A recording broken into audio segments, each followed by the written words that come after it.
of day. Hands together we forge the way. No crown, no throne, no gilded lies, just callous dreams beneath open skies. The whistle sings, the engines roar. We are the many, forevermore. No single voice above the whole. One beating heart, one common soul. Lift your voice, let banners fly. Steel and spirit unified. Raise the red dawn, let the old world fall. One for all and all for all.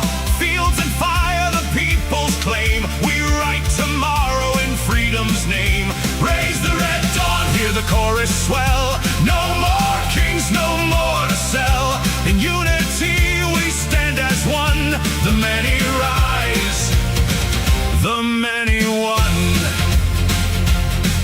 No private throne, no hoarded gold. The wealth of all in every hold. From plow to pen, from mine to sea, shared in strength and dignity. The state we build with steady hands. 1,000 hearts, 1,000,000 plans. Not for the few, but for the wide. A common path, a rising tide. March in step, let history turn. Through the fire together burn. Raise the red dawn, let the old world fall. One for all and all for all.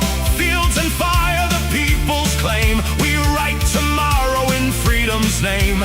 Raise the red dawn, hear the chorus swell. No more kings, no more to sell. In unity we stand as one. The many rise, the many one. Oh, the slogans ring so loud and grand. Perfect dreams we've neatly planned. Every voice in harmony, or so we say it ought to be. Comrade, please report to line 3. Still we sing and still we strive. Keep the grand idea alive. Though the cracks may start to show, onward still the chorus goes. Raise the red dawn, louder still. Echoes rolling over hill. Every promise bold and bright, painted in the morning light. Raise the red dawn, voices high. Touch the dream that fills the sky. Whether truth or grand design, we march together, line by line. From the many to the flame, all united in the name.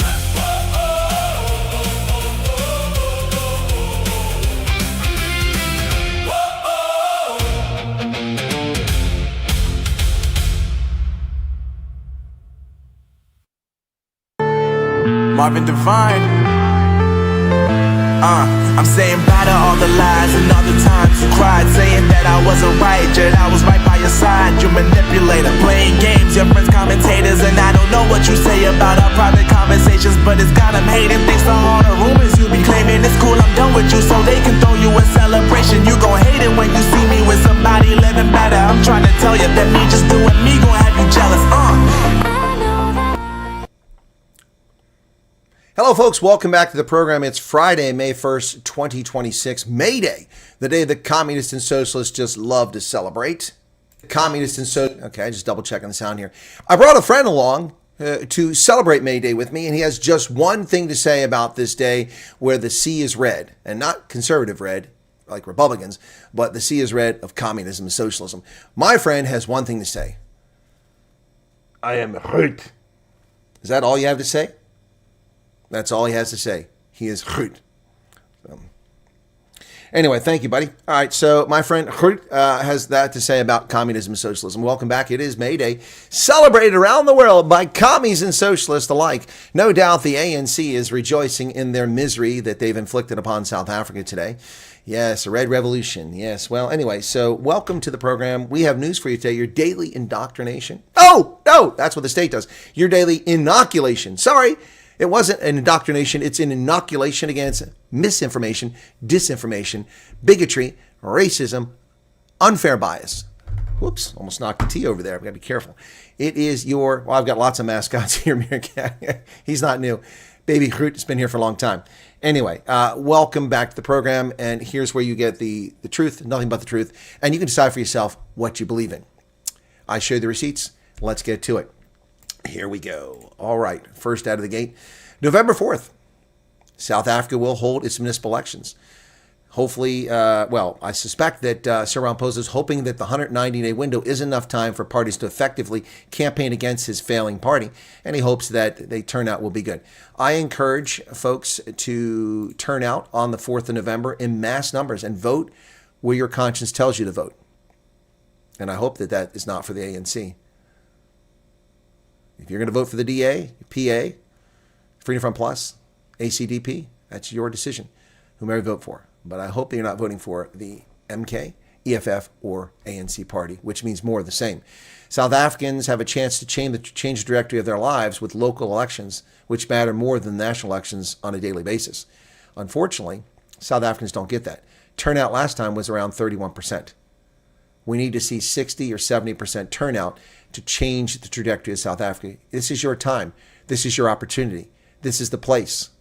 This is your calling. You must go to the polls. None of this, well, it doesn't matter. My vote doesn't matter. Your vote does matter. Your vote does matter. Get out and vote. This is the chance to send the ANC and the GNU a PK. Absolutely. Absolutely. November 4th, a tight deadline for parties as Ramaphosa hopes to improve voter turnout. Now, he does want to improve voter turnout because it just means bad news for him. President Ramaphosa, whose party the latest polling predicts will decline 6%, said he hoped for a better turnout. Well, I think they're going to fall further than that, but I'm not going to go out on a limb yet. 6 months and 5 days now, separate South Africans from municipal polls will likely deliver the most significant shifts in local government leadership in the post-apartheid era, including the expected confirmation of ANC's loss of voter share at local level. The voting date of 4 November was announced today by President Ramaphosa, who led the ANC the historical loss. Actually, he announced it yesterday. I covered this yesterday. The most recent polling data gathered by the Social Research Foundation shows likely voter turnout of 54%. Well, it wasn't 44% last time. It was 31%. See, they're monkeying with the numbers, folks. They're giving you a percentage of voters who are registered. I give you the eligible voters. Those are the people eligible to vote in South Africa, 43 million people. It was 31%, not 44%. That's nonsense. The numbers are likely to be as follows. 39% for the ANC, 28% for the DA, 10% for MK, 6% for EFF, 5% for IP, 4% for the Freedom Front Plus, and 3% for the PA. I have a feeling that those numbers are not quite right, that the ANC is going to drop below 30%. The DA will probably hold 25 to 28%, maybe. It depends how successful they are in making people forget about foot and mouth disease and about all the stumbles of the DA. 10% for the MK party, that could be accurate. 6% for the EFF, that's probably right. It might even be lower. The IFP at 5% and the Freedom Front Plus at 4%, DP at 3%. Those are hard numbers to predict, but all of them could do better. Particularly the Freedom Front Plus and the Patriotic Alliance could do better. We shall see. November will mark another watershed for the ANC. The party polled at 45% 5 years ago, while the DA drew 21%. We'll see what happens. There was no MK party in local elections in that time, but the EFF got 10% back then. They're not even going to get close to that this time. Democratic Alliance has a plan to fix Schwane. Cilliers-Brink vows to axe corrupt officials and launch anti-graft squad. DA Schwane mayoral candidate Cilliers-Brink pledges to fire corrupt officials, create anti-corruption hit squad, and hire honest professionals to combat systemic corruption. Well, that seems reasonable. He proposes Operation Vulindlela to upgrade infrastructure like electricity, water, and roads. Former mayor of Schwane is running for mayor again. The current city leadership is an Action SA, ANC, EFF, ATM, PAC coalition. That's insane. That has been mentioned extensively in the Mhlanga Commission for corruption. A DA-led Schwane will restructure municipal management, create the clear lines of accountability between Schwane House and what is happening on the ground. Well, good luck to Cilliers-Brink, whom I've interviewed a couple of times. He seems to be an honest guy, but he has a tall challenge ahead of him. In a very surprising move, AfriForum Chief Executive Officer Kali Creel and Jacob Zuma held constructive meeting. He emphasized the importance of engaging with diverse stakeholders. AfriForum CEO Kali Creel said he held a very constructive meeting with MK party leader Jacob Zuma discussing several issues, including MK's push to abolish Section 235 of the Constitution, which recognized the right to self-determination. In a post on X, Creel noted that the dialogue touched on the value of mother tongue education and promotion of mutual respect between cultural communities and agricultural development within traditional communities. More meetings will follow, Kali Creel said. As a civil organization, AfriForum remains outside party politics. We're working for the next generation rather than the next election. We are committed to helping find solutions to the challenges the country and all its people face. Okay, well, that's interesting. And I'm going to fire off a message right now to Kali Creel.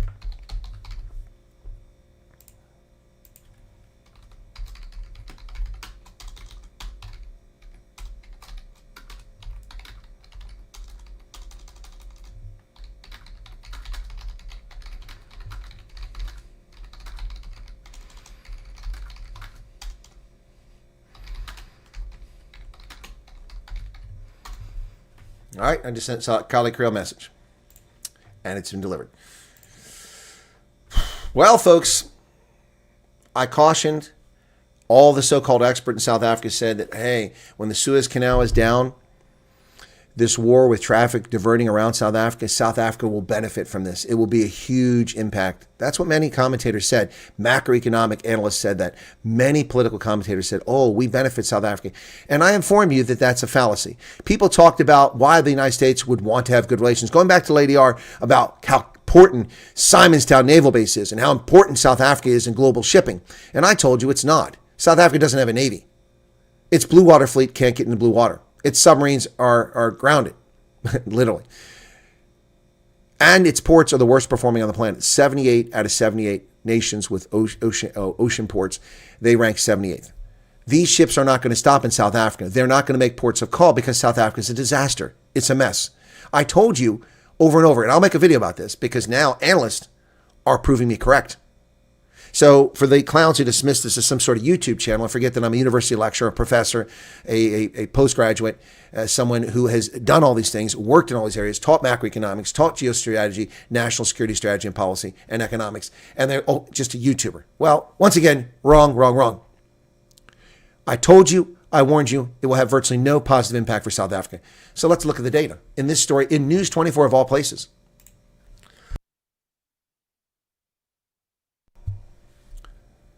Cape rerouting exposes South Africa's maritime blind spots. Indeed, it does. Look at that large container ship. Rerouting around the Cape of Good Hope does not always translate into economic gain, as South Africa's experience since October 2023 shows. The country has seen differentiated and often unintended effects across commercial, security, and environmental policy domains.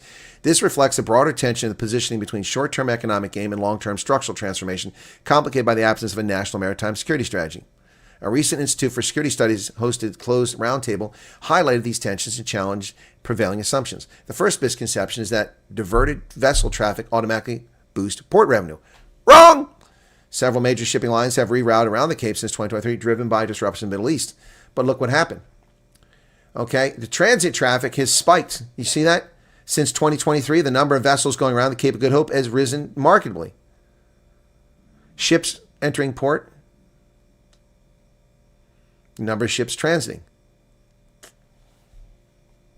But you see the number of ships entering South Africa's ports has barely nudged. It's actually lower than it was in 2019. Fewer ships are coming to South Africa in 2019, although much more traffic is going around the Cape of Good Hope. Isn't that interesting? Isn't that interesting? The number of ships transiting has gone up markedly, but the number of ships entering port has barely nudged. In other words, this rerouted traffic has no economic benefit for South Africa, but it does come with obligations, search and rescue, as well as security issues. The assumption is that increased vessel traffic results in more port calls and higher revenue from services such as berthing fees, cargo handling, bunkering, repairs, and maintenance. But data shows no obvious surge in vessel arrivals in South Africa, main ports of Durban and Cape Town. Almost all diverted vessels traveling around the country are transiting rather than stopping to use its maritime services. And once again, I'm sorry, but I'm going to crow about this. No, I'm not sorry. I'm going to crow about this. I told my audience this 3 years ago when this nonsense came up. Well, remember when the Suez Canal was blocked by that ship that ran into the side of it? Well, this is great for South Africa. No, it's not. That is the problem between real analysts like me and coffee table analysts who pretend to be journalists and macroeconomics. They're not real. They don't know what they're talking about. They sit there and they go, oh, well, ships coming here automatically means something better. It does not mean that. It's like the analysis going on now. Well, there's 90 million SIM cards in South Africa, so there's actually 90 million people here. That is coffee table analysis by people who don't know how to do analysis. You hand them a fact. Oh, well, this is how it is. No, it's not that simple. You must break it down and analyze it. How do you think that I got it correct when I said that the ANC would get 38 to 42% of the vote? When I predicted that the first week in November after the elections in 2021, I said in 2025 or 2024, they would get 38 to 42%. I didn't just pick that number out of my butt. I actually did analysis. I looked at what was actually happening. I looked at the trends. And yes, the truth changed. The ANC ended load shedding. At least they told people they did that. But the MK rose. So the truth stayed the same. See, these idiots, not these people are telling the truth, but the idiots who tell you these things and people just gobble it up. They never ask the hard questions. So my question is, the question I asked at the time is that if these ships divert from the Suez Canal, and now from the Middle East, from the Suez Canal, why will they stop in South Africa? Do they need fuel? No. Is it a long journey that they need a rest? No. Why would they stop in South Africa? There's no reason for them to stop in South Africa. And then throw on top of that your poor performing ports. They're not delivering any goods. Now, if you have a ship that will deliver some goods to South Africa or pick up goods to fill up a load, it makes sense. But that's not what most of these ships are doing. Most of these ships are transiting oil or automobiles or parts or food around the world. They don't need to stop in South Africa. But these analysts never asked that question. They just told people, well, this is good for South Africa. This isn't 1652. You don't need to stop in the Cape of Good Hope to prevent scurvy. It doesn't work that way. Every port in the world that you stop at has fresh fruit. Everyone on a ship gets a good diet, assuming they don't have cheap ship owners.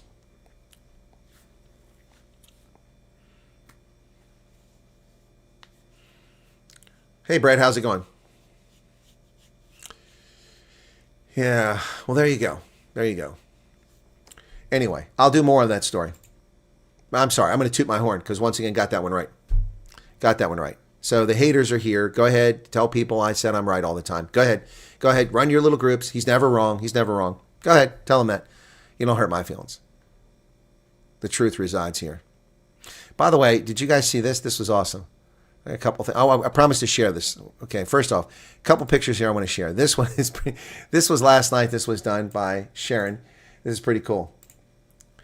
I love this. This was not last night, the night before. I'm sorry, I didn't do a night owls last night. I was knackered, and after everything I did yesterday. So take a look at this. This is pretty wild.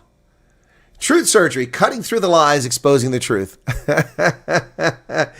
On air, Dr. Truth, no appointment needed. My sense of humor may hurt your damn feelings. Got a stethoscope. I've got a scalpel tearing up the lies. Yeah, that was yesterday afternoon, 12:50 in the afternoon. Look at that. That's pretty awesome, man. You're in South Africa, Moscow. How's life in USA? Going great, Martin. Got my car fixed yesterday. Cost me a little bit of money. Got my car fixed. Yep. Got brand new rotors on the back and brand new brake pads and brand new wheel bearings and all that packed. So this was from the Hadidas, which really was so heartwarming. Thank you for this. I want to say ladies, but there's also dudes in it, so I can't say ladies. That's an assumption because it's mostly ladies on the screen, but apparently some dudes are involved. This is really cool. So check this out. This was made for me, and really nice. I'm so grateful for the sort of stuff people do like this. It's amazing. Colonel Chris Wyatt, thank you for your strength, leadership, and unwavering support. You inspire us every day. We are grateful to walk this journey together with deep appreciation. Your USA Hadidas ladies. United we stand together, we make a difference. I like that. That's pretty cool. Look at that. I see. So apparently the cutest Hadida. Warning contains nuts. I think that's not about you guys. That's about the haters. They have the nuts. That's really cool. That was super, super cool. Thank you so much for that. That's right. They'll stop at any port but there, Lynn. That's right. They'll probably stop in Mombasa before they stop there. Anyway, thank you so much for that. Yeah, that's really nice. Yep. Yeah, it is really special. And people are really nice. I also had some really nice messages from people. One from a family I met previously. I don't know. They didn't give me permission to share their photo. I didn't ask, but I'd love to share the photo. But what they said almost brought me to tears. It's very kind. So let's continue with the news. And then maybe I'll get back to that story a little bit later on. Controversy over sending 20 fans and 20 artists. I thought we stopped this superfan nonsense. What is Gate McKenzie up to here? The Department of Sport, Arts, and Culture has launched an initiative to send a delegation of lucky soccer fans, artists, and the 2010 Bafana Bafana squad to the World Cup in Mexico, U.S., and Canada. Sparked a wave of criticism on social media, with many questioning the financial implications. So why did he turn off the money to Mama Joy, but now he's going to turn it back on? 20 lucky fans representing 16 premier soccer league clubs, 20 artists and dancers, as well as a 20 national team. Beyond the fans' performance, the delegation will also send chefs to showcase South African cuisine. I don't think anybody in Mexico wants to eat pop. As well as podcasters, influencers, and journalists tasked with promoting the nation at various international events. This is not a good idea. Wow. Winners will be announced on May 5th. This is insane. What is Gate McKenzie up to? World Cup amongst the 20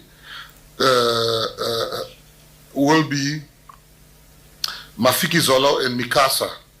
In 2026, Mikasa marks 30 years in the industry. 30 years of a sound-defined South African pop of songs played at weddings and funerals and everything in between, of a brand that carried this country's music deep into the rest of the continent. In 2026, Mikasa marks 15 years. 15 years of Jay Something, Dr. Duza and Moti writing and performing songs that move different continents onto the same dance floor. When we take Mafiki Zola and Mikasa to the Americas. Sorry, no, that's enough of that. Sorry, Gayton. That's not acceptable. You can't sponsor Olympic athletes, but you sponsor fans. This is nonsense. This is what banana republics do. Sorry. Tariffs on Chinese cars are a blunt instrument, says a FMB senior economist. But tariffs on U.S. goods aren't. Tariffs alone risk delaying much-needed reform of South Africa's industrial policy. So they're trying to stop the influx of Chinese cars. They want to put tariffs on it. Well, that's how they stop U.S. goods, and so why won't they do it for the Chinese goods? Tunda Sitole says they create more problems than they solve. A near five-fold increase in Chinese imports since 2020 has contributed to 13 company closures and more than 4,000 job losses in the local sector over the past 3 years. But here's the bottom line, Sitole. South Africa can't compete with China or with the U.S. for the affordable manufacture of automobiles. You only get there by artificial advantages. So this nonsense of not putting tariffs on Chinese goods is ridiculous. You put them on American goods. You're so backwards and so wrong about all of this. So backwards and so wrong. Well, Terry Lakota is gone. He's passed away. But the scumbags are still trying to profit from Terry Lakota. Apparently his partner, his lover, purportedly stole all his money while he was not well. That's not good. Ladies and gentlemen, that's the story here. Terry Lakota's lover. Where the heck? There we go. His lover fights a ruling that she drained his account when he wasn't in sound mind. In March, the Gauteng High Court found that Mosier Lakota's romantic partner emptied one of his bank accounts while he was not of sound mind. Luzelle Adams has since filed a leave to appeal application defending the bank transfers, which she says were for Lakota, his household, and children. Adams contends that the application by Lakota's wife was made out of spite for the beautiful and loving relationship she had with the Cope founder and former soccer player. In March of this year, the 77-year-old died. He was declared he was unsound mind, incapable of managing his own affairs from May of 2025 until March of this year, the date of his death. In her appeal, she said, "I never used the patient's monies and at all times acted within the boundaries of the trust that existed between us." Well, we'll find out. Did she take his money or not? Bank statements show that more than $1 million was paid from his bank account to Adams between April 2024 and February 2026. $600,000 of that was transferred between 2025 and February 2026. Well, Terry Lakota is gone, but still in the news. Rocco Mamas is in the news. Wow, what would Rocco Mamas be in the news for? Rocco Mamas defends its Fire Wings challenge as completely voluntary after health concerns. Customers must finish 10 Fire Wings, spicy fries, and a 500 milliliter drink in 10 minutes. This viral Spicy Wings challenge by fast food franchise Rocco Mamas has sparked a heated debate over participant safety, with critics questioning the health risk associated with extreme chili levels used in the meal. Rocco Mama's is challenging customers to finish the 10 fire wings, spicy fries, and a 500 milliliter glass of Sprite within 10 minutes. If finished in time, the meal is free. Participants who fail must pay the $1.99 for the meal. Okay. Is this worth $10? I don't think so. Dear Rocco Mamas, I'm writing as a concerned customer regarding the hot wings challenge. Today I witnessed a patron vomiting at the table while attempting to challenge at your restaurant. Well, I appreciate the creativity. That was very alarming. Well, I'm not going to eat it. I go to Rocco Mama's, but I'm not going to eat that. Well, here's some good news. They bought a failing cookie company for R1, but now their cookies are on British Airways. South Africa's most heartfelt cookie company is officially going global. Kailicha Cookies, 100% women-owned Cape Town bakery, has secured over $1.4 million in UK export deals, including supplying its hand-baked biscuits to British Airways. The business, founded by Audrey Williams and Eunice Nambole, is built on a simple but powerful model. For every 1,000 cookies sold, one job is created. The company has grown from R1 purchase to employing 93 women. Well, congratulations. Sounds very misandrous. No men allowed. Appreciate the idea, but are you intentionally not hiring men? That seems a shame. Since 2013, Kailicha Cookies has built a business that bakes biscuits and changes lives, secured 2 UK export deals worth more than $1.4 million. It is the company's first major international export milestone, and for the women behind it, it's nothing short of extraordinary. We literally jump for joy, Audrey Williams, co-founder of the artisanal biscuit company, said. Cool. They bought the failing cookie company for R1, taking on $2 million in debt along with it. Wow, that's impressive. They took on $2 million in debt.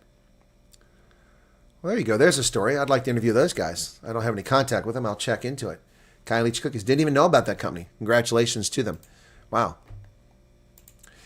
Namibia has held its interest rate steady despite the conflict. Namibia's central bank kept its main interest rate unchanged at 6.5%, saying the outlook for economic growth and inflation had worsened due to the spillover effects of the Iran war. Well, that's true. That is true. Zambia reportedly helped Chinese miner cover up a pollution disaster, according to the House committee. Zambia is relying on China to grow its copper mining industry and owes Beijing $6.6 billion. Land was contaminated. People were left without a source of clean water after the spill last year. Look at the tailings. That's insane.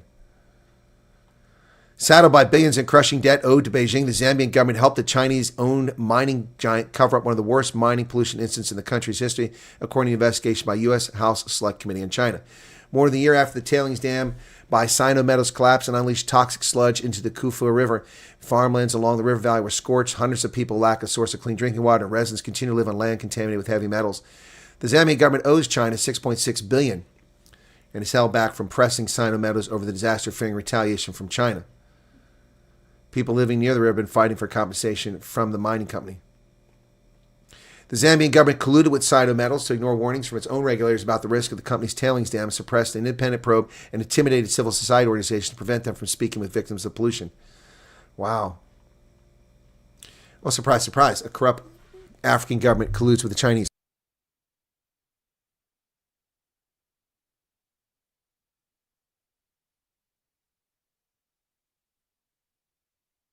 Surprise, surprise. Corrupt government in Africa colludes with the Chinese. U.S. imposes sanctions on former DRC leader Joseph Kabila. My goodness, he's getting gray now too. Yesterday, the U.S. imposed sanctions on the Democratic Republic of Congo's former president Joseph Kabila for his support of Rwanda-backed M23 rebels and for fueling political instability in the DRC's troubled east. The U.S. Treasury Department said M23, its political and military arm, the Congo River Alliance, had been stoking violent conflict in eastern DRC, resulting in the deaths of thousands of civilians. Treasury said Kabila provided financial support to AFC in order to influence the political situation. So now he's been sanctioned. Treasury's move to sanction Kabila is part of a broader push to maintain U.S. brokered peace deals signed by Rwanda and the DRC. Last year, Kabila was sentenced to death in absentia in a military court in Kinshasa for war crimes, treason, and crimes against humanity. The case stemmed from his alleged role in backing the rebels. He denies any wrongdoing, said the judiciary has been politicized. Spent 2 decades in power after taking over for his father. Jihadists are on the brink of an African caliphate in the Sahel. Islamists in Mali have routed the Kremlin-backed forces after confounding efforts by the West to uproot al-Qaeda and offshoots in the Sahel. There's no efforts by the West. We're not there. This is Russia. Stop lying, Benoit Faucon. Al-Qaeda-led militants bent on building an African caliphate are closing in on Mali's capital and forcing a retreat of the Russian mercenaries who were meant to staunch the spread of Islamic group across the country. That has nothing to do with the West. We left there some time ago.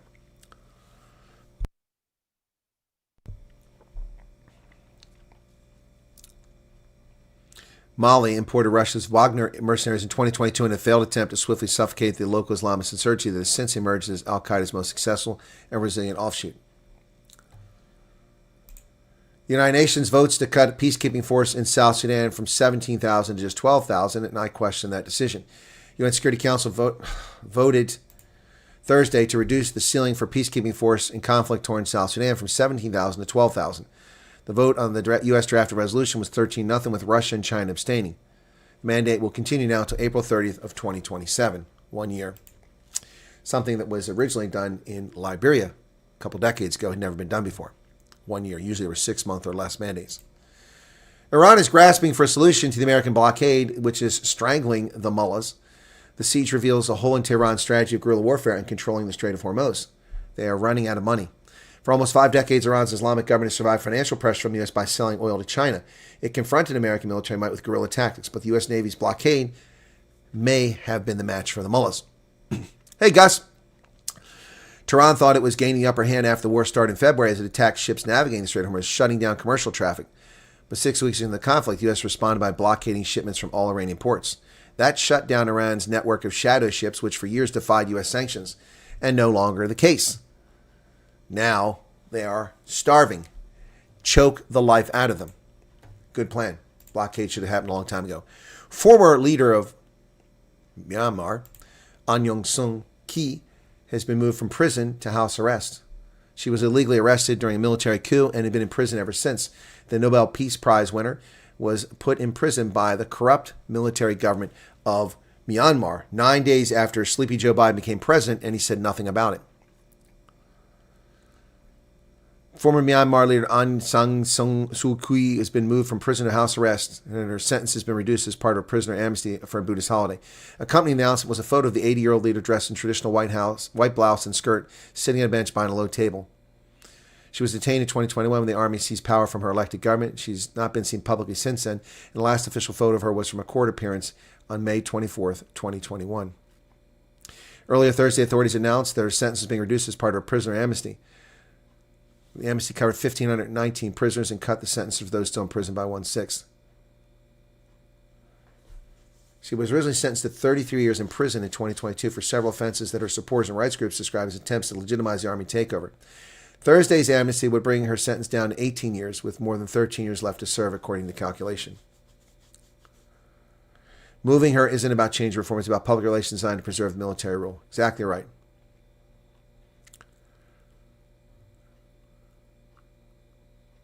She's the daughter of Myanmar's martyred independence hero, General Aung San, who spent 15 years as political prisoner under house arrest from 1989 to 2010.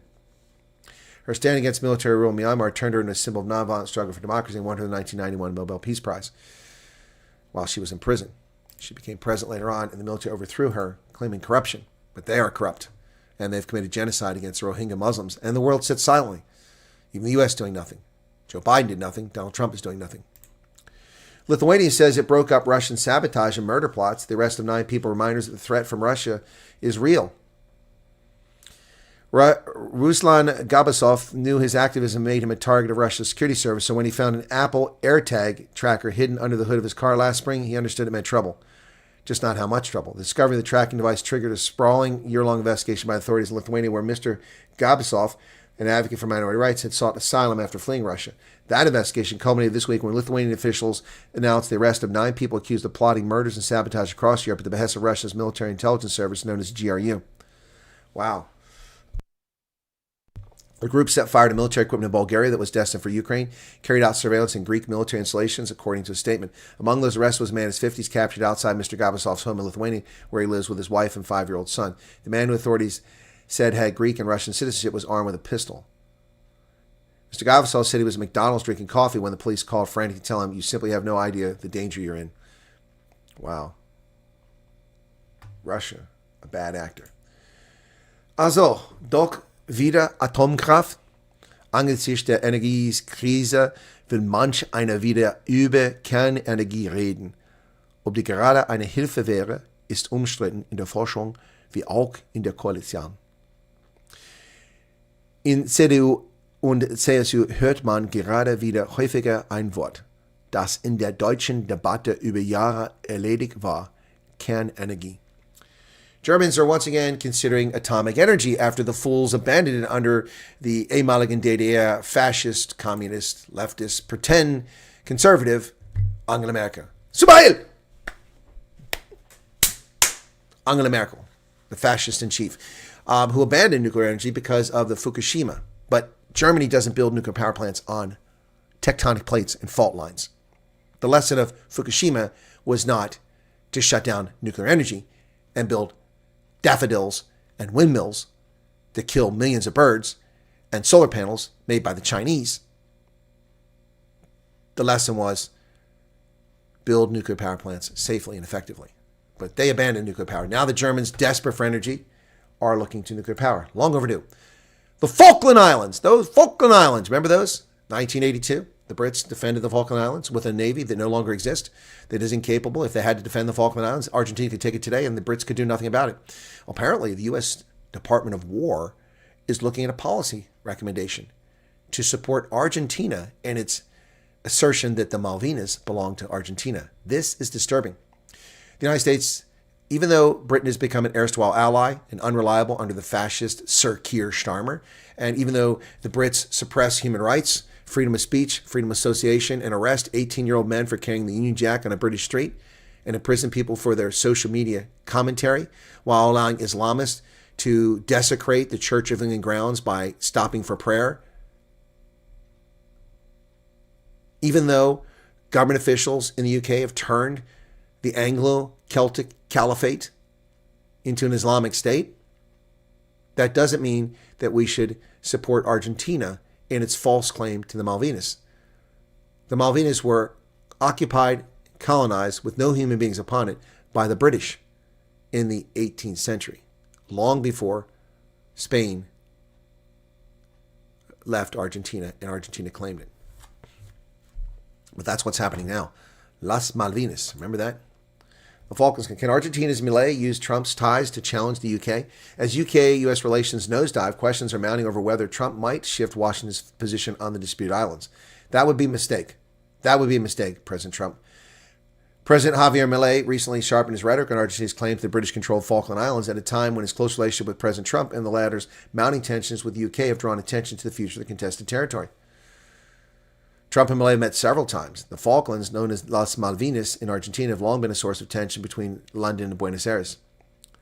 They're self-governing British overseas territory in the southwest Atlantic and archipelago. Its two major islands are East Falkland and West Falkland. They're almost 8,000 miles from the UK mainland and have a population of only about 3,200. And 1 million penguins nest on the islands every summer.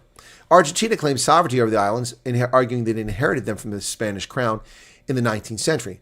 However, in the 17th century, in 1690, Englishman John Strong landed on the territory and named it after his patron, Viscount Falkland. Since then, U.S. and Argentina, France, and Spain have established settlements on the islands. In 2013, Falklanders held a referendum, with 1,513 of those voting for remaining British and only 4 voting for becoming Argentinian. The Argentinians view the Brits as a colonizing force, even though there are no Argentinians there. 655 Argentinian and 255 British service members were killed in the Falkland War back in the 1983. Maggie Thatcher retained it, and the United States should not abandon the memory of Maggie Thatcher by giving this to Argentina. After 7 years, the first U.S. direct flight lands in Caracas. President Trump banned commercial flights to Venezuela during his first term, but the flights are the latest step in establishing ties between the two countries. So now we have flights back to Venezuela. Republican senators are eyeing a vote on authorizing further military force in Iran. Has President Trump's clock run out? Senator Lisa Murkowski of Alaska. President Trump's legal timeline for engaging hostilities in Iran without congressional approval is running out, and some Republican lawmakers are ready to have their say. A group of Senate Republicans led by Lisa Murkowski is drafting an authorization for use of military force against Iran. That's a bit surprising given that she hates America and always votes against anything that's for America. This is an authorization, but it's also a restraint. It's not a blank check. It would not grant open-ended authority. Instead, it would seek to establish a framework requiring the president to come to Congress to clearly define, she wants to constrain him. The 6-day period for Trump's war against Iran expires today, based on the time elapsed since the administration notified Congress to enter hostilities. Or so most lawmakers thought. We are in a ceasefire right now, which, as our understanding, means 6-day clock pauses or stops, said Pete Hegseth. Well, I don't know that I agree with that. I don't know that I agree with that conclusion by Pete Hegseth, but that's what the Trump administration says. And I warned people over and over I told them the conflict would last 6 weeks. Did I not? 6 weeks, worst case, 2 months, because the president only has 60 days. It went 6 weeks and they stopped. But I said they would argue that they could use the war on terrorism authorization, although that's debatable, or they would say that it paused and that time doesn't count. And that's what they're trying to do. Once again, the colonel is right. Said that on Biz News over and over again. Trump poised to defy Congress on war authorization, says Wall Street Journal. Wall Street Journal has become a very anti-America, anti-capitalism publication. It's a shame because it was an objective publication. Now it's just nasty.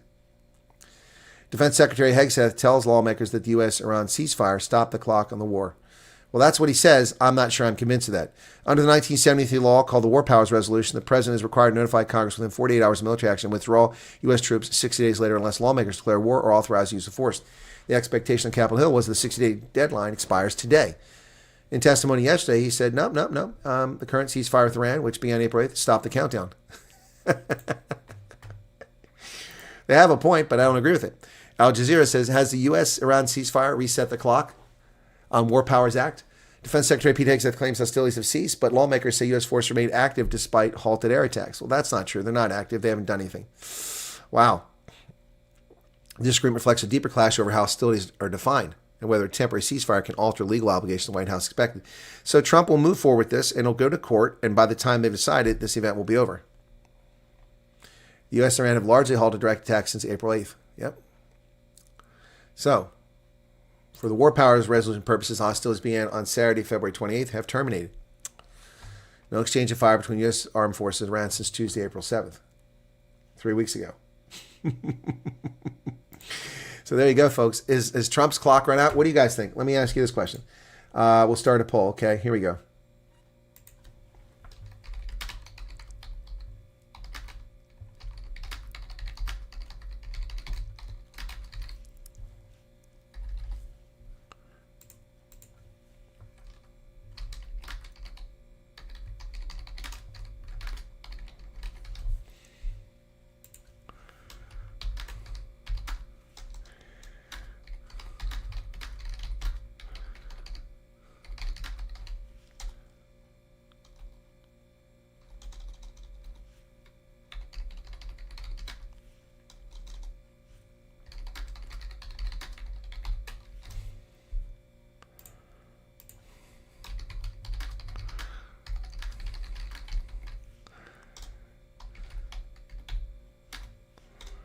Okay, so you got three options here. Has Trump's Iran clock expired? There's your poll. Feel free to vote. 310 people here. Let's see how many votes we got. This shirt's really driving me nuts. This doesn't look so good. Showing too much skin. Kind of finally watching when the sun is shining. Good to be able to chill after crazy 30 days in the USA. Hey, Hannes Olafir, where have you been? I haven't seen you. Didn't even realize you were here. Back to Falklands, Maggie. What have you done, Pink Floyd? Apparently, nope. Too busy hanging onto each word to find fault or recording the stream. Do not want to incriminate themselves. Oh, yep. If they know what's good for them. Only a pleasure, okay? Douchebags. George Steinberg is in from Heckport. What's going on, Heckport? The trolls won't hit the like button. That's true. Eating humble pie. I shared a few crime concerns in a couple groups without checking as I saw this stream was fake, so now I retract and apologize. Crime. What are you talking about, Karen? I don't understand. What did you share in groups? This guy in Switzerland crowned himself as king and took a bunch of land that no one claimed. Really? I didn't see that. That's interesting. UK PM is playing popularity politics, knowing they have imported people, more people than the residents. Won't be surprised if there's a safe haven clause in that agreement for certain politicians. Yeah, no doubt. Okay, maybe it's my school German or reading German that helps me. It's been over 40 years. Okay, hey, so well, you got it. We must have got it right. Lizette von Logenberg, tap the like button. Yes, it's free. Line of Sand is in from Namibia. Amazing interview. Never laughed as much as I did today. Well, I'm glad you laughed, Lou. Thank you. Also, thank you for what you sent me. This is fascinating. Hang on. There's Kathy's interview. Okay, other than view. Rochester, something else. Somebody sent me a novel from Rochester. Then if you want to steal comment, then I got this sent as a PDF, and then it's photographs. Formal notice of non-affiliation, disassociation, and community protection measures. May 1st. It's like a lot of pages. And it comes from U.S. signatories. May I mention this, Lou? Lou, may I read this? I don't want to disclose this. You sent this to me. Yep. Lou, let me know if I can mention this, okay? All right, I won't read if I can't. Hey, Chris Ehlers, buddy, everybody was asking about you yesterday. Where's Chris Ehlers been? I said, well, Chris is probably not happy. He isn't over here yet, and understandable. We hadn't seen him. Okay, he says I can read it. Chris, good to see you again. We missed you. I don't know if you've been just watching the chat, but people were asking about you specifically because we were talking about people we hadn't seen in a while. The signatories, the Moderators Alliance, acting collectively through the understanding, participating social media support groups and their authorized moderators and administrators. USA Hadidas, South Afrikaners Discord support group, South African Americans Discord group, September, December, Refugee Hope, Waiting Room, WhatsApp, RFD, Leaving Soon, WhatsApp, Leaving and Landed, WhatsApp, Blessed 50, WhatsApp, SAUSA Contact Hub, April Refugees and WhatsApp group, Refugees and Buddies WhatsApp group, first day of May, 2026, Johannesburg. Formal notice of non-affiliation. This notice is issued jointly on behalf of the undersigned social media support group, moderators, administrators, and affiliated representatives collectively referred to herein as the Moderators Alliance. The Alliance hereby formally, unequivocally, and publicly confirms that it has no affiliation, association, endorsement, partnership, or cooperation or relationship whatsoever with the individual known as, and I won't mention the name, the group known as, and I won't mention the name, or any of its moderators, administrators, representatives, participants, affiliates. I don't know if this thing mentions my name at all, but it's a lot of pages here. A lot of people are upset about a certain group. A group that I was asked to be added to, and I got added to, and then I was removed without any justification whatsoever. And then I was harangued by the person who asked me to join the group, who harangued me on a WhatsApp conversation trying to get screen captures so they could lie about me.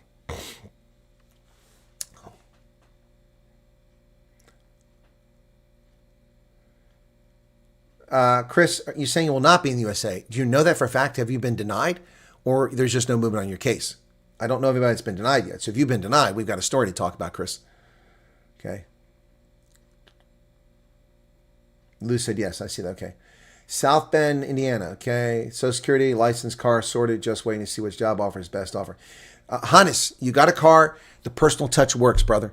The personal touch works. Go visit places. Drop your resume off. Okay? If it doesn't always work, but it makes a difference. I know so many people have gotten jobs because they've gone in person. Christo Osoisen in Dublin, Ohio, went to a place, got a job on the spot because he showed up in person. Doesn't always work, but it can work. Quietly, okay. Yeah, so Hannes says things are going well. Okay, cool. Second chance. Sorry, Chris. We're happy to see you again. Oh, he's talking to Chris Ehlers. Yep. Okay, no contact, Chris. Chris, send me your info in a WhatsApp. Okay, case number. All right, date you did, the stuff you did, so I can take a look at it. Email, SOI, all that stuff. Send it to me, Chris. Multiple offers coming in. It's picking which is difficult. Well, that's good news, Hannes. That's good. I thought maybe you weren't making any traction. Well, that's a tough thing sometimes in the job market. And sometimes you make the wrong choice. You got a lot of options. You pick this job and like you wind up working for a crap boss, or the job isn't what you thought it was going to be. Yeah. Vanessa sent me hers as well. Okay. Again, I make no promises. I will make effort. That's for sure. Jacobus Olaf, welcome as a team member. That didn't come up because I had the interview earlier, and so let me get the alert box back on. Sorry about that. Big Dutch, what's going on? Isn't that what they called John Wayne? Wasn't he called Dutch? Lou enjoyed the interview. I don't understand when you read German, but if I read it myself, I do. Well, that's good, Corey. Okay. Well, maybe it's my accent isn't good enough. No, the KGB was renamed the GRU, if I'm not mistaken. Did I get that right? It didn't go away. The KGB did not go away. They just renamed themselves. Or the FSB. Well, I think, the FSB. The KGB became the FSB. The GRU was, the GRU is the military intelligence. Villa Bertif, how are you doing? Siki's here. I missed her. Trying to encourage my daughter to do an interview with the colonel, but in today's world, young people are sharp. She's worried about so-called human traffickers.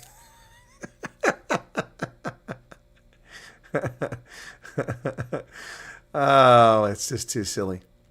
They kicked out the Western force in preference to Russians. They made their bed. Yeah, exactly, Charles. They got to lie in their bed. The states will fall to an Islamic caliphate. Then there'll be a big war in the Sahel. There'll be a big war in the Sahel. The West will intervene and will crush them. Yep, and they'll run back as guerrillas. And this will go on for another 50 years. Yep.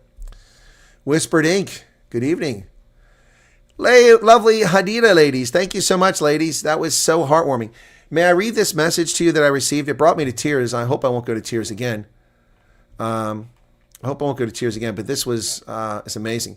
And I don't know if I got to find it now because it's so far down in my chat. Okay, come on. Did I announce what?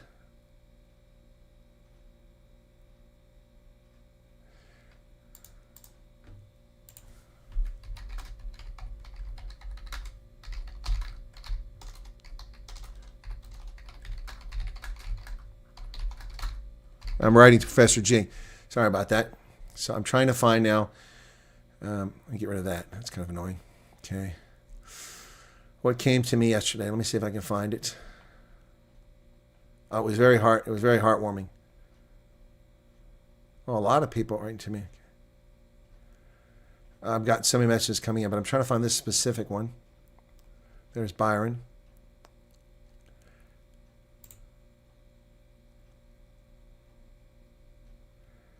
I got a message from Vaynant Dutoy saying, do not despair. There are more people supporting your efforts than those against. Oh, cool. Thanks, Vaynant. Okay.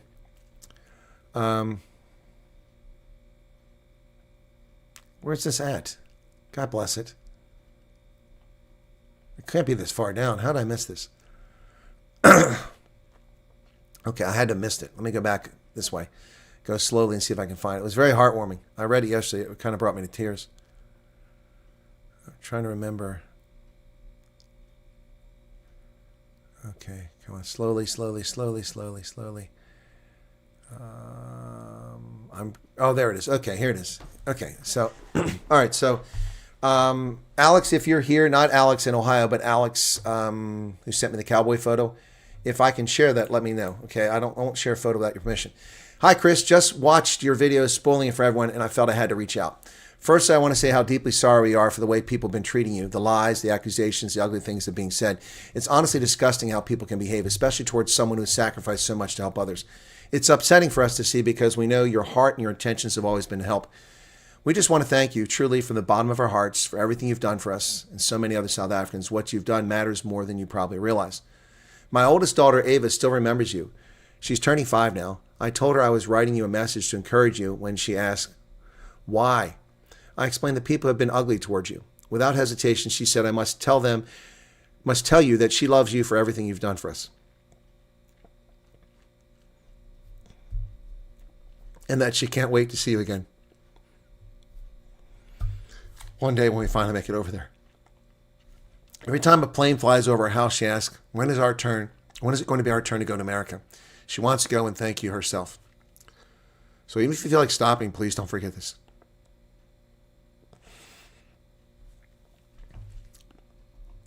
What you've done is reaching hearts in ways you'll never fully see. Even the heart of a little 5-year-old who carries hope because of you. I hope this message reminds you that there are still people who see the truth, who appreciate you, and who are incredibly grateful. Thank you again, Chris. Thank you, Alex.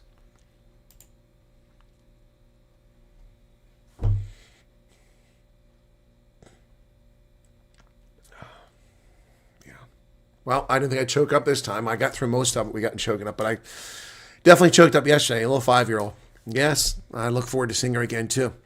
Hopefully on this side. If it's on that side, that's great. But I'm sure that they want to move. So again, anyway. So wow. Oh, sorry about that, folks. Yep. Entire river system is destroyed. It impacts people. I was your daily something for decades, says Snippets. Okay. Hello, Dale. Yeah, it's a long weekend for South Africans. I forgot about that. Yep. Yeah, and people in Africa still think China's helping because they like them. No, the Chinese are racist as a people. They're overwhelmingly racist. They're bigoted against Africans. It's nasty. I've seen the Chinese, how they behave towards Africans in Africa. It's terrible. Here in Russia, saying some things can get me in hot trouble. Yeah, no. I don't, Martin. I'm not ever going to ask you to come on. I know what Russia's like. So nope. No. I'm not going to do that to you. Not going to happen. So okay, where are we at in the chat here?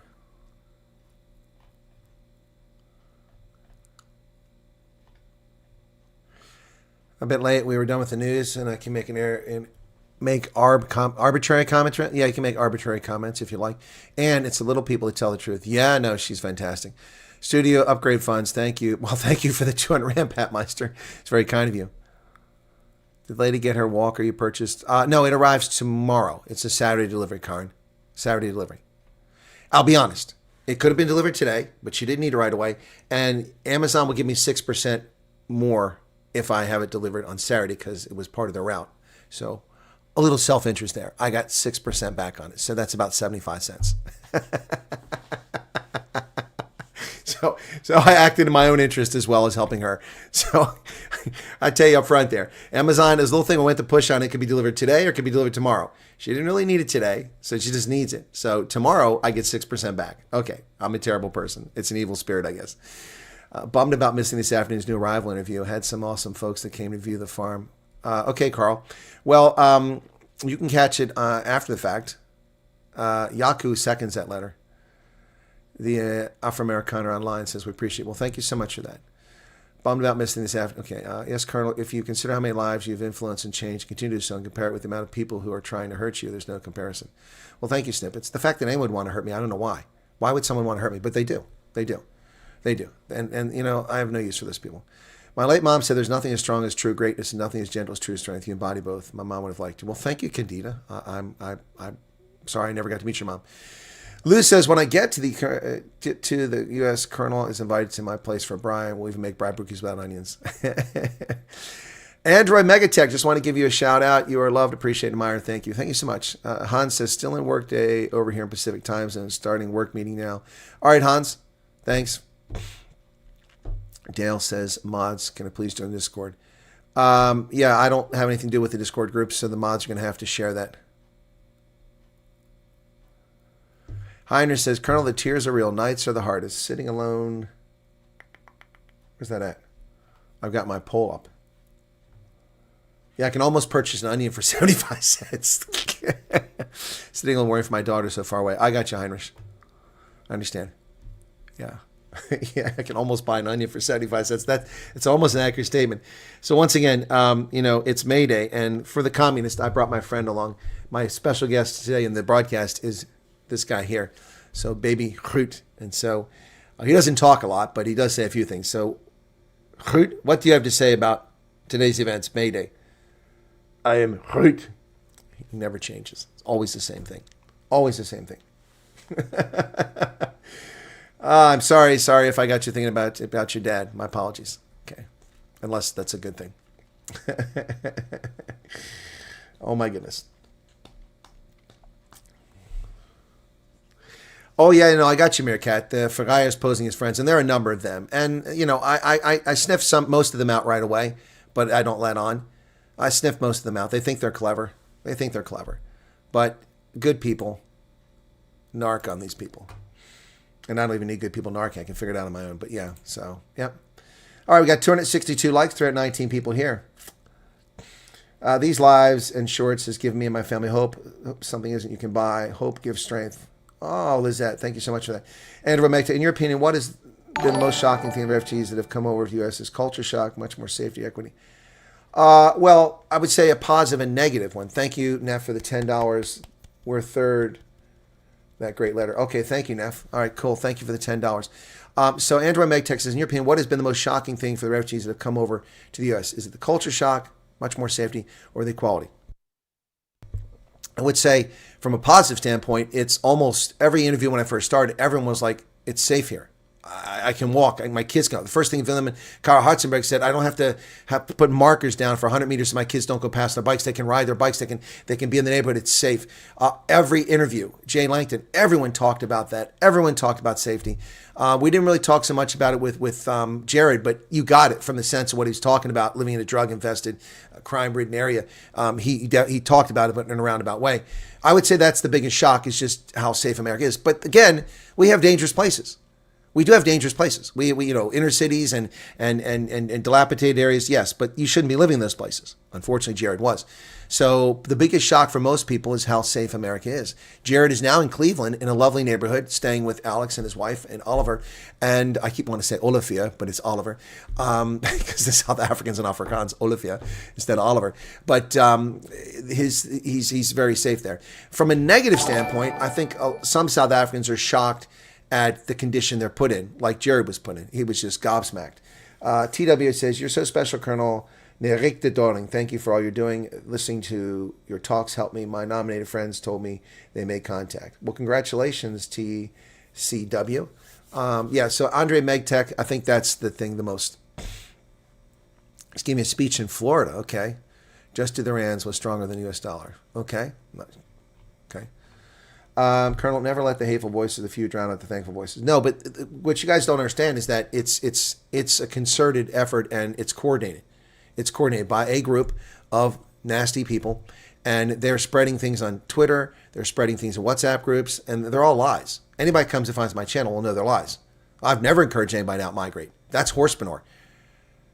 They're telling people that on Twitter, I don't even talk about the refugee program on Twitter unless I comment about someone else saying something. I don't post things. I might post my interviews up there sometimes, but I don't post. Hannes, thank you for the 14 Rand. From your wife, Jessica. Well, I hope you don't mind it. She gave me the money, Hannes. I've never encouraged anyone to out-migrate.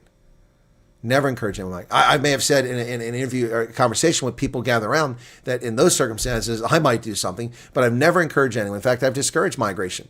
I've discouraged out migration for the reasons I said. Without a social security number, without an EAD, you have a problem. You have a problem. You need those things. And do you know how to get those on your own? If you can get them on your own, then do what you got to do. I'm not going to. But also, people out migrate. Some of these people have attitudes, and they're causing problems for other people to try to help them. Do I know if there are any delays? My mom and I are tied. She received her approval. They're waiting for us. Yeah, I keep hearing that same story from a lot of people saying USCIS is not approving things Church World Service says. I don't know how true that is. I have no evidence of that because I'm not inside the wire. I wish I was inside the wire so I could dig into all this stuff and get you true answers. But no one is being forthcoming from the U.S. government about this. There's no public announcements. There's no transparency about what's going on. So all I have is anecdotal evidence, and I have no evidence that that's actually happening. I have no evidence to the contrary either. So I'm kind of stuck on that. You're gonna have nightmares because of Groot, baby Groot. You have nightmares because of him. I don't watch Kool-Aid stuff. The heat of minority is really increasing. I don't have time. I'm too busy answering emails and WhatsApps from people. Sent you a couple more links to the xenophobia and how it may extend to whites minorities. Okay, thank you for that, Karen. Hey, Esther, what's going on? Yeah, no, that clock, I can't change it all the time. Now it's 2 minutes behind. I change it at least once or twice a month. It gets annoying because I have to lift the thing up. I have to put my reading glasses on because it's all black, and I have to be able to read the tiny, it's impressed into the plastic to read it. So it's difficult. We have 168 votes now on Trump's clock. Colonel will be mortgage-free when I land, says Andres Mueller. Mortgage-free? Dude, you don't know what my mortgage is. And if you're going to give me that kind of money to pay off my mortgage, I'm going to take that money and I'm going to invest it. That's what I'm going to do. Well, first I might buy a new car. If you're going to pay off my mortgage, I'm definitely going to invest that money because I can get a much higher rate of return than I pay on my mortgage. So thank you, Andres. You're going to pay off my mortgage? That'd be awesome, man. That'd be awesome. Borblum said, we're here, as I said before. I just want to say thank you. Without your continuous effort and help through your channel, I don't know how much I would have had the courage. Well, you're very welcome, Borblum. Thank you so much for that. For every one person is talking crap. Yeah, no, there are thousands. So look, I think some people misinterpreted what I said, and I can understand why they do, because basically I said I'd had enough of the nonsense, okay? And that's what we said in the stream yesterday. If you come in here and you start your nonsense, you're going to be moored. We're not putting up with it. You want to come here and troll, this free speech, screw you. You don't have free speech when you're a jerk. You're out of here. So I'm not going to tolerate those people anymore. But I said, I asked the question. I said, perhaps it's time to step away. That's what I said. Perhaps. That's conditional. I didn't say I was stepping away. I said, perhaps it's time to step away. So I really appreciate the outpouring. I really do. Yeah. So thank you so much. But I'd already booked a trip to Florida, so I have to fulfill that. I'm going to Florida the 8th of May to the 11th of May. Very short trip because I'm flying with Breeze Airlines, and it's either that or I have to spend a whole week down there. And I don't have the kind of resources to spend a whole week in Florida, or is there a real justification to spend a whole week down there unless I go to Disney World or something like that, or SeaWorld, and I'm not paying for that. That's ridiculous. So I will be in Florida. I get there late Friday night, so Saturday, someone's offered me a combination Titusville, which is over by Cape Canaveral, so I'll probably take them up on that. I'll probably drive there and get there after midnight. And then I don't know if there are enough people in Jacksonville. I need people to get in touch with me. A couple people in Florida have gotten in touch with me. But if you're in Florida, please let me know. And please, I need a lead person to coordinate with South Africans in Orlando, in Tampa, in Jacksonville. If you can do that for me to help bring this trip together. We only have a few days. It's already Friday, and I'm flying next Friday evening. So I've never flown Breeze. I'm really excited about Breeze. It's started by a guy from Utah who also did a couple other airlines that were bought up eventually. I think he started JetBlue, and he started one before that, was out west in Utah. And those airlines were gobbled up by others. And Breeze is an interesting airline. I'm looking forward to it. So my ticket was $300 some bucks. My rental car, they're like, you don't have to get a rental car. I haven't written back to them. If you're watching, the folks who kindly offered me a vehicle, a bucky to drive around in Florida, I will say this. While I'm okay with people offering me food or giving me super chats or hosting me and staying in their home, even though that was difficult for me to get accustomed to, I'm okay with that. I'm not comfortable driving someone else's car. There are liability issues there. I appreciate that. Not that I don't trust your car, but I don't like driving someone else's car. It's your property. It's your insurance. People drive like idiots. I could make a mistake. I don't want to damage your car. I will do a rental car, and I really do appreciate that. People offer me cars in South Africa. I'm very grateful, but I will always rent a car. And so thank you for that. Unless it's a long-term thing where I have to be somewhere for like 2 or 3 months, I'm not really comfortable with that. It's not turning down your generosity. It's simply that, well, maybe if the rental cars get too expensive, I just can't afford them. I mean, this was $182 for 4 days. It used to be $20 a day for a rental car. That's $60, triple the cost, but still something I can manage. But then the taxes, so it's $243. So I'm actually okay with the rental car. So you can't, Colonel. Too many people depend on your daily news. Well, thank you for that, Joe. Vodka model, I know it's a little, but it helps. No, every penny helps everything. So thank you for that. Probably Trump is hitting Iran so hard they need to reinvent the wheel there. Rennie says, we'll really be lost without you, Colonel. Well, thank you, Rennie. Something lost their court case for charging us extra costs, like for cleaning and municipal accounts. I don't know who that is, Amanda. Will the DHS bill that's been passed maybe assist with speeding up process? I don't know the answer to that, Longman. When I spoke to ORR, they said the problem on their end is not money, it's not resources, it's not people. They have enough people, even though they had a drawdown. They lost about 1/3 of their staff last year. She said the problem was processes, so they're working on processes. Yeah, Hendo called me yesterday after he saw the video. I don't steal anybody's thunder, El Marie. I get your point. People try to steal my thunder. I've been doing this longer than any of them, longer than any of these people. Except I don't know how long the South African, the Internet's group isn't offended by what I do, and I'm not offended by what they do. But I'm talking about the Ferrayas out there, the people that are acting like fools. They're Johnny-come-latelys. I've been involved in dealing with South Africa since the 1980s. 1980s. Yeah, and the intelligence community, I did an awful lot to help South Africans, which they'll never know about and I can never share. How does the refugee agents get vetted? Well, they apply for a job, Andrew. It's not like there's a certification process. There's no national certification process to be a refugee case officer. So it's hilarious because I told, where was that? It was in Harrisonburg, West Virginia.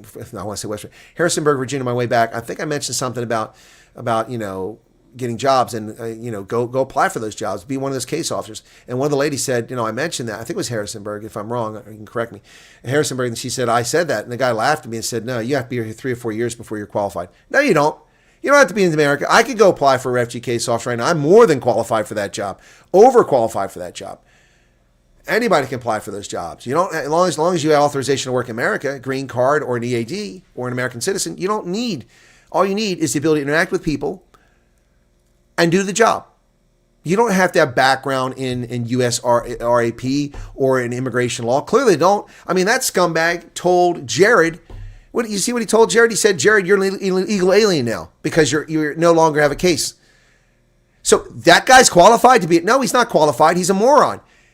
He's a slanderer. He's a defamer. No. You just apply for a job. Let's do that right now. I'm going to do it right now for you guys. We're going to find a job, okay? All right, Indeed.com. We'll go to Indeed.com. Indeed.com. Let's go find a job. We'll find Cloudflare. Yes, I'm a human. All right, now I'm there. Okay, I want to work for REFUG case officer, and I won't specify location or company. I don't want to get rid of that location. Well, we'll say in Pennsylvania. Pennsylvania. Just see if there's anything there. Pennsylvania. Okay. Search. Let's see if any come up.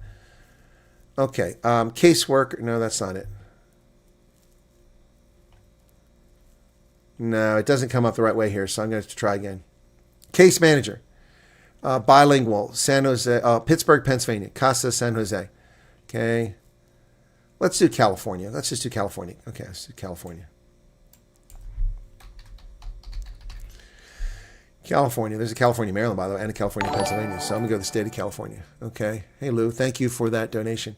Let me see if I can find one here. Social Services Manual. Okay. Social worker, director, case manager. That's what I want. Okay. Caseworker, San Rafael. Let's take a look at these, okay? So, social services manager. So this can be like a case officer. Casa Familiar, San Isidro, California, $75,000 a year full-time. Jobs available right now. Do you speak Spanish? Do you have a bachelor's degree? Job details. Benefits, 403, health insurance, paid time off, vision insurance, paid jury duty, dental insurance. Okay, here's the description. Okay. Position overview. Does it have qualifications here? Compliance. 3 years experience in program oversight, monitoring, and evaluation. That doesn't have to be refugee. That can be in anything. 3 years experience in supervisory. That can be in any business. Bachelor's degree in social work, law, business-related field. Okay, that might be something blocked. Bicultural. They're requiring Spanish. Okay, that's a problem. Leadership experience, Salesforce. That's a software system. Yeah, so that one has more specific requirements. Case manager. $25 to $27 an hour at the Bill Wilson Center in Alameda, Santa Clara. Let's get the requirements. This doesn't even list any requirements. Here we go. Required skills. Ability to read and interpret documents. Ability to speak effectively. Ability to work with basic mathematical concepts. Perform jobs successfully. Individuals to have knowledge of internet software. Internet research skills are a plus. Ability to perceive practical problems. Ability to interpret and provide instructions. There you go. There you go. That's it. There's no specialized skills. This is $27 an hour in Santa Clara, California. Caseworker. Alternative Family Services, San Rafael, $74,000 a year. Okay, benefits. Pet insurance. You get pet insurance. Wow, that's nice. Wow. So caseworker. This doesn't even give any requirement. Oh, here you go. Master's degree. Okay, that's a master's degree. Okay, but I found Church World Service in Florida. Let's try that again, okay? And see what comes up there. So Church World Services, let's do that. Church World Services, Florida. Well, that's location. Refugee case officer, Church World. Let's see if it comes up that way. Because I found one in Florida for $80,000. Case manager in Harrisonburg, Virginia. There you go. That's where they laughed. That's where they laughed at the woman. Case manager in Harrisonburg, Virginia. Hang on. And I did say I saw these jobs for $40,000 to $80,000. Okay, hang on. Perfect. Let me see. All right, so let's look at that one. Case manager in Harrisonburg, Virginia. $45,000 to $56,000 a year, Harrisonburg, Virginia.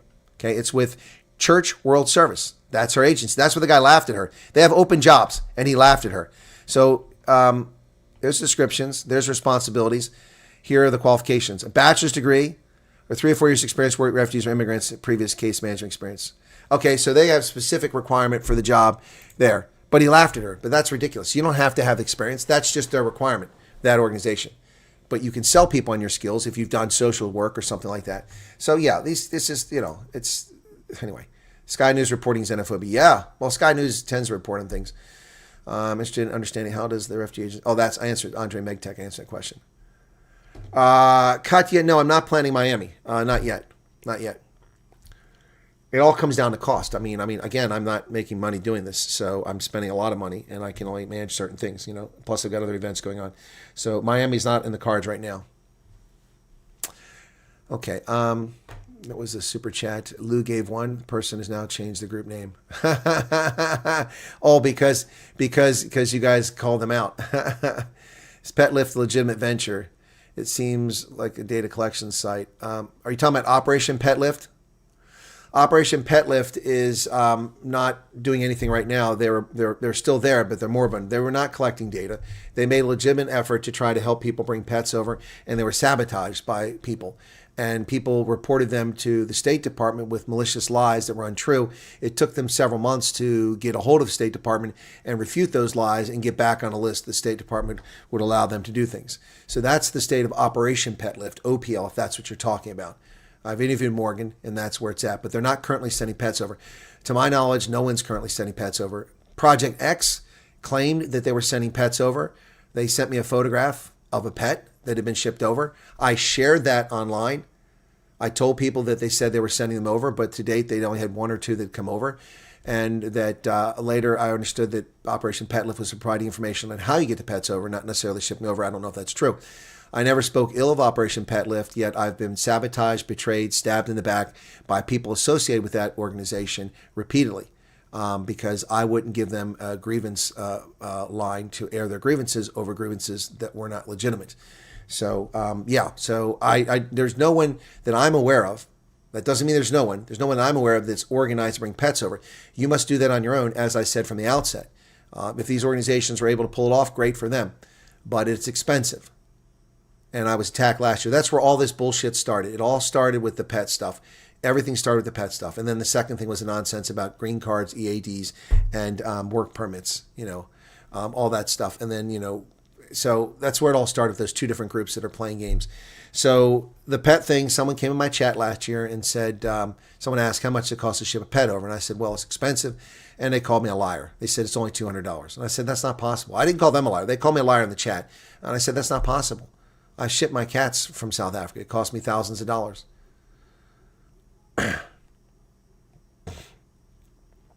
Grok Matrix is telling me the case number. I have no idea what you're talking about.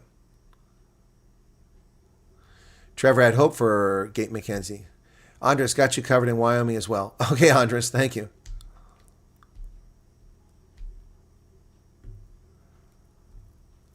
All right, okay.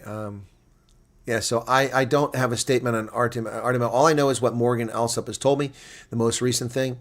I got attacked in a personal conversation, which has probably now been shared in groups, which I didn't bite for. And I was told that I defended Morgan and gave her a platform to attack the other group, and that I did so because we're fellow veterans. That's not true.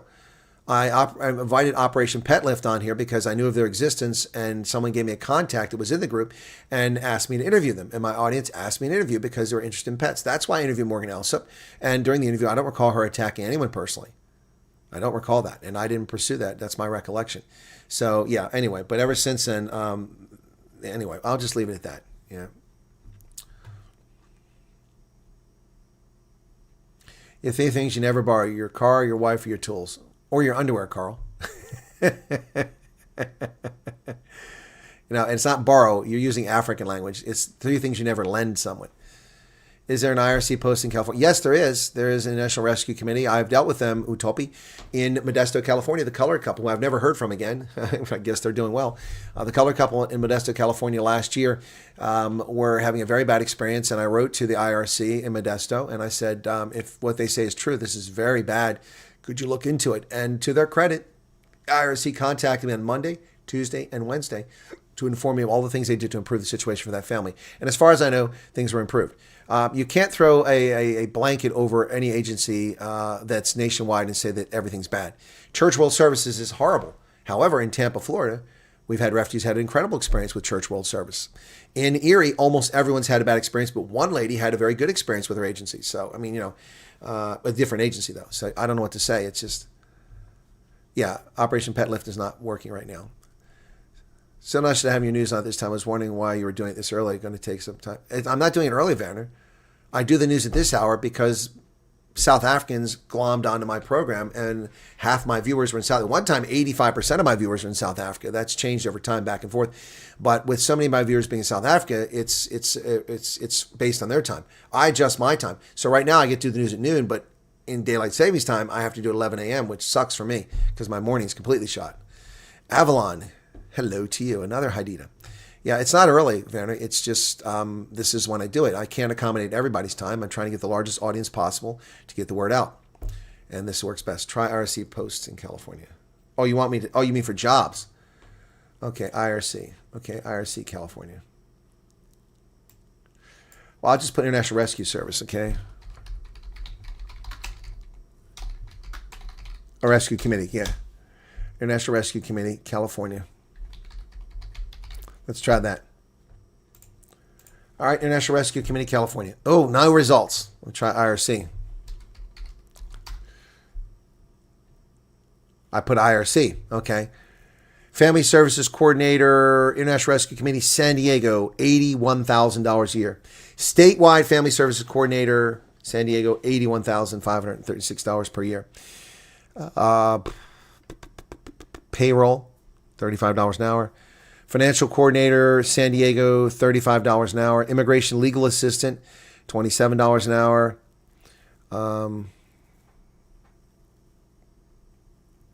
Yeah, that's the only one that comes up. So the one job is $81,000 a year. So who can live on $81,000 a year in California? I don't know. I don't live there anymore. Used to live in California a couple of times. Lived there as a kid, lived there as an adult in the Army. So we're getting close to 126,000 subscribers. That took a long time to get there. Anyone with some experience in degree can determine and directly influence the trajectory of families' immediate future. EB, you mean when they're in America? Yes, but not whether they come to America. Let's be clear about that. Vanessa says, seriously. Oh, pet insurance, yeah. Yeah, the job offered pet insurance.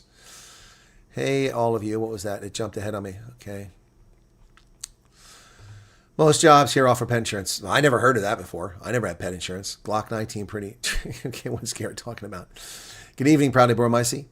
Come on, guys, please don't forget to. Oh, did they hit the like button? Oh, we got 324 likes now. Somebody remembered. Lily got an interview with a lady who got her dog over. I can't remember with whom, but I think it was X. Yeah, I think that's the one, Karen. I think that's the one I reported on. Yep.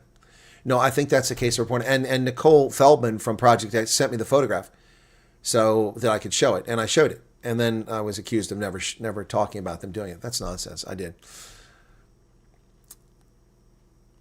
Okay. Talking about a lady. Oh, okay, gotcha, El Murray.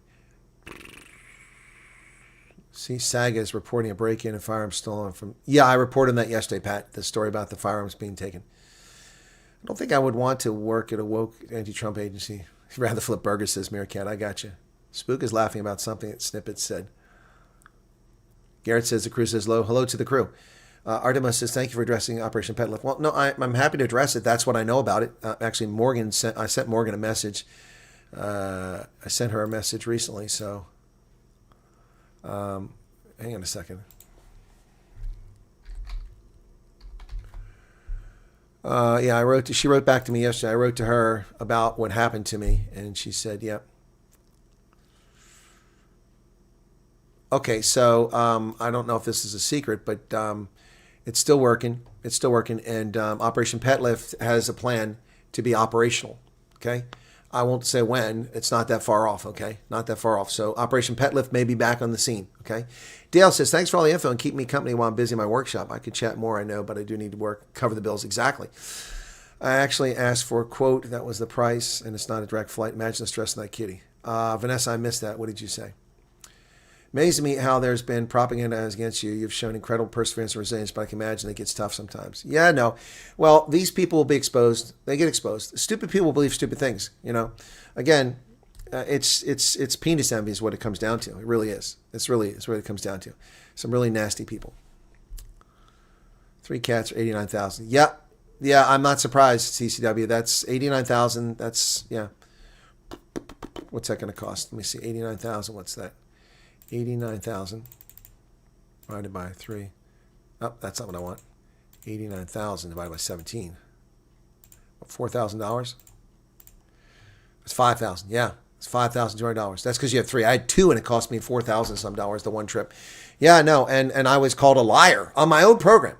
The audacity to insult me, an adult, an old man. I'm an old man. I'm a colonel. And the rudeness on my channel, which started all this crap, because they were wrong. And I didn't call them liars. I said, no, that's BS. I said, that can't possibly be. Don't start a GoFundMe for me. No, don't do that. Don't do that. Let's everybody get settled. Then you can think about what you want to do. You got your FM number for Church World Service. That doesn't mean anything. You have to have an SF number. SF is a refugee case. Until you have an SF number, you don't have a case. Betz Schumann, thanks for all your hard work on this channel. I've finally opted in the program. Thank you for advice and guidance. Much appreciated. Well, don't have your nerve shot. Let's see how it goes for you. There's a work post for IRC in California. Okay, got you, Utopi. I have no idea what Teeny's saying. Big fish. Doesn't matter what you do, Colonel. It won't be right with some people. Might as well not even think. Well, the problem is, Snippets, is that this is defamation of character and slander. There's legal consequences, and people spread it. It's one thing for people to say they don't like me. If you don't like me, that's fine. You think I'm arrogant, that's fine. You can say that, but you can't lie and make stuff up and claim I said this, that, and the other. Because people are dumb enough to believe it. And then it gets spread around. Next thing you know, people actually believe it. Grok says, so far, Church World Service doing a good job. Just to say we appreciate it. Thank you, favored. Thank you. Okay. Praying for pet lift. Yeah, I hope they get sorted out. I try not to listen to news until other people state on Facebook that going over alone is not as successful and rent alone is not as a lot of my income. One person. So, okay, Donica, I'm not really sure what you're saying there, but you're not supposed to have a home that takes up more than 1/3 of your income, your gross income, not your net income, which is interesting because it actually wants to be more in your net income. Net income is after taxes and deductions. Gross income is what you make. And trust me, my gross income is here, and after net, it's down here. So you're not supposed to spend more than 1/3 of your income. And actually, for me, I pay more because I paid on my mortgage every month. But let me just do a quick measure of what I've got here. So for me, I spend, instead of 33% of my income on housing. So it'll sound cheap, but it's not. It's a lot. It's too much as far as I'm concerned. But so let me see.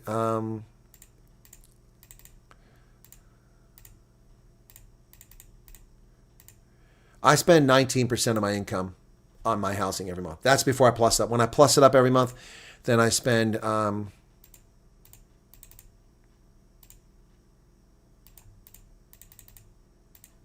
then I spend 26%. So it's 19% of my income goes to my house. But I've got to maintain it. So it's actually more than that. I have to replace the heater, the boiler, fix the water lines, electricity when there's problems. But flat out, every month, 19% of what I make, not what I take home, what I make before taxes, 19% of what I make. When I bump it up, so I spend 19%. The threshold is 33%. You're not supposed to spend more than 33% on housing. Refugee agencies should never put you in a place that's more than 1/3 of what the expected income should be, which is a hard thing to figure. You don't know what your income is going to be, but yeah. Cindy Peters, thank you for the work you're doing, if possible. A single person can make it here.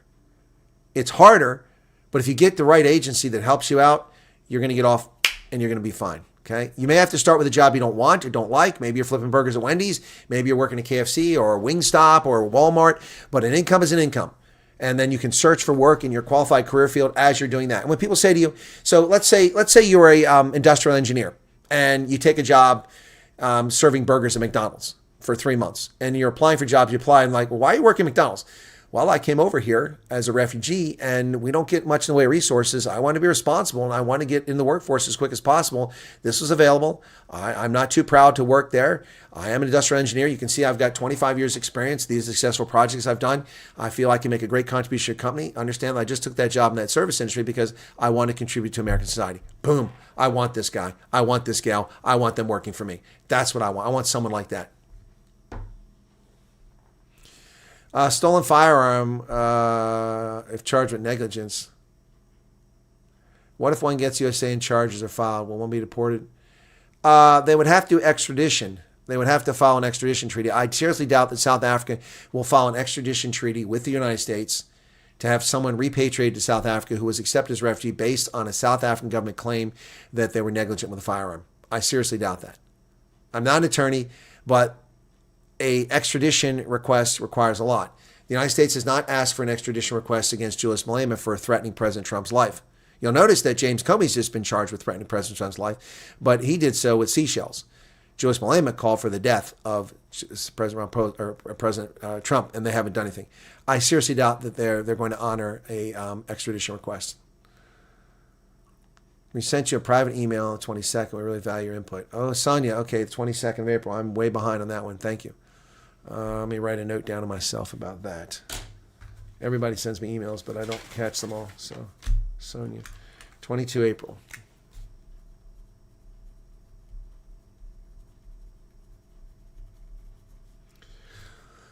Okay, engineer a new burger. Yeah, you could design a new burger.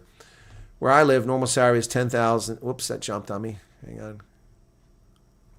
My chat just dumped.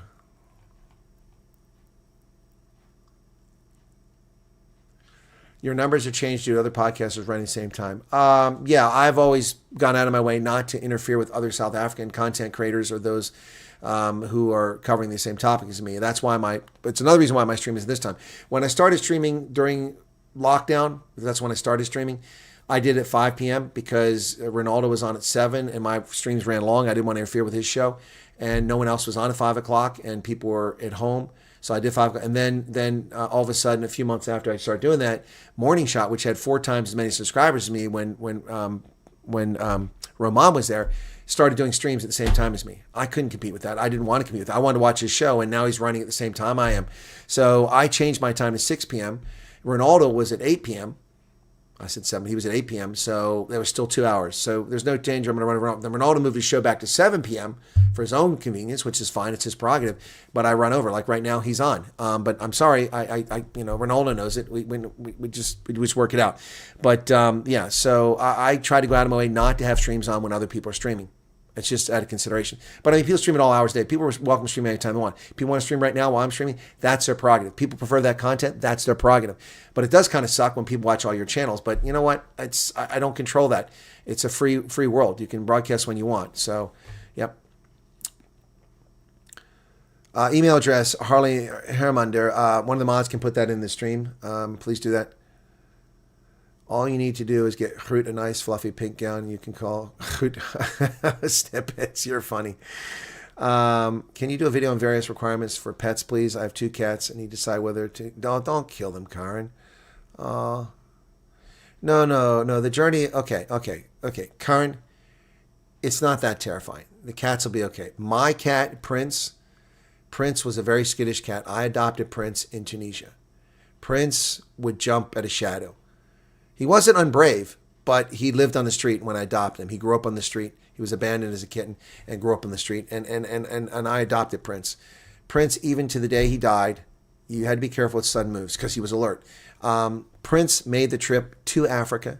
First off, Prince made the trip from North Africa in my car, in a pet cage, in my cabin, in the cruise ship to Marseille, and from Marseille in the car. And I put him in the back seat. Oh my God, Prince. Bloody murder. I drove from Marseille through France. He drove me nuts for like an hour and a half. I wanted to strangle my cat. And I finally realized that maybe he can't see what's going on around him. He just feels emotion. So I stacked up my carry-on or my bag in the back, and I put his cage on top of it so Prince could look out of his cage and see the road. And he was quiet the rest of the way. So Prince went with me from Tunis to Marseille by ship, from Marseille through Switzerland to where my ancestors came from in Adisville and Oberbip, and from there to Frankfurt, where I put him on a plane, and I flew out of Frankfurt after I spent some time in Germany visiting folks. And so Prince flew from Frankfurt to, was it Dulles? I think it was Dulles I landed at. Yeah, I'm trying to remember. I think it was Dulles. Anyway, yeah, he landed there, and then he was fine. The trip to Africa was much longer. Prince flew from Maryland to Atlanta, from Atlanta, along with Tara, to Atlanta, both cats, she was much younger, to Atlanta, to South Africa, and then flew to Botswana, and they survived. Then coming back, they flew from, I took them to Pretoria East instead of flying out of Botswana, saved a lot of time and money. Drove them to across the border to Pretoria, dropped them off in a kennel. They stayed there for about a week. Then they flew from Pretoria, OR Tambo, or from Joburg, OR Tambo, to Atlanta, and to Maryland, and I picked them up. So at BWI. Yeah, so your cats can make the trip. It's stressful, but they can make it. The issue is, can you afford it? I wouldn't euthanize them. So yeah, that's what I would say, Karen. Don't euthanize your cats if you don't have to. Yeah, you live in a tent in LA if you have less than 80 grand. Hey, Flesh, and how's it going? My lady is welcome to borrow my underwear. Okay, Carl, and nobody borrows my underwear.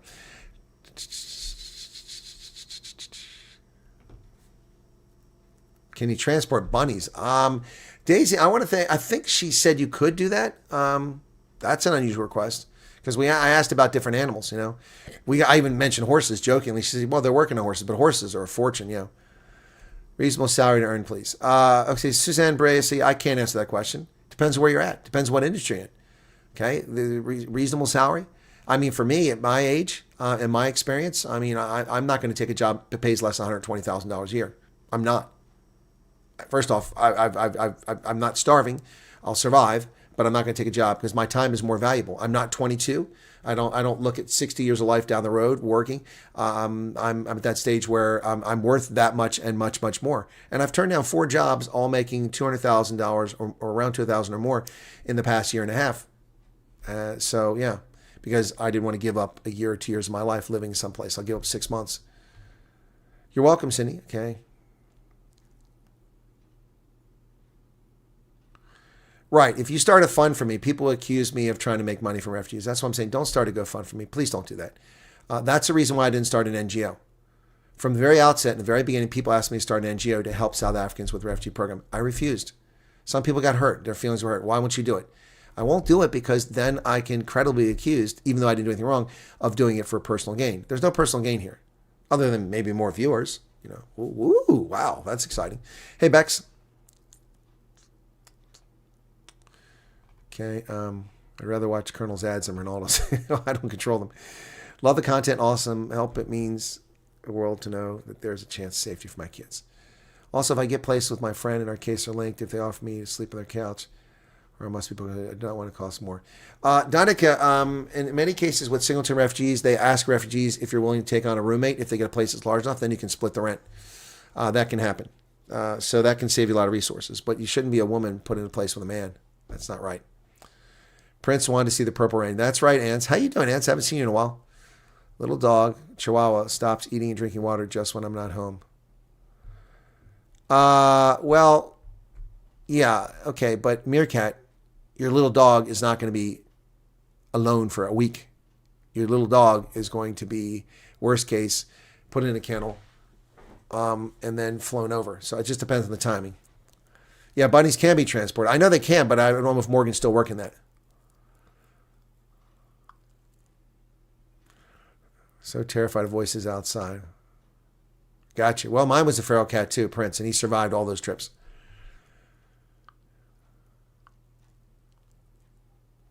Candace, I still haven't seen your message, and that's something I need to do. I've been negligent there. Last night I was knackered.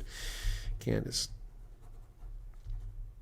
Let me look at it right now, and I'll just give you a quick glance without reading through your email. Where's that? I just got 2 more emails when I open that up.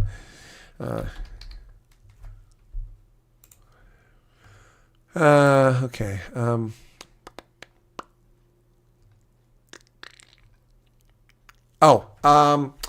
Well, yeah.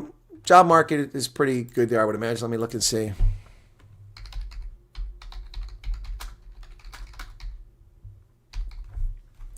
Okay. Unemployment rate there is 3.9%. Okay. November is 3.5%. Yep. It's low. Well, yeah. So there you go. That answers your question. So it depends what industry you're in. And where you're going, people in agriculture, people in oil services, lots of jobs. 7 pets behind. That sucks, Rennie. But that would be a fortune. But YouTube in the U.S. is much larger. You can watch live sports, kind of like a TV channel. Yep. And you can watch the ads over here and actually make money. Prince travel. Well, Prince is passed away. Prince passed away after I brought him back from Africa in a kennel because I didn't have a place to stay yet. It sucked. If anyone wants help with pets relocation, I might be able to help my friend relocate. It's his business, but the relocation is only from South USA. So, okay, Donica. Well, then, Donica, let us know how we can get in touch with you. Send me an email, and then I'll share it with people if they want to check into it. Oh yeah, if you guys want to help me, if you want to support me, there's a very easy way to do it, which is very helpful. And I haven't checked in a while, so I should do that.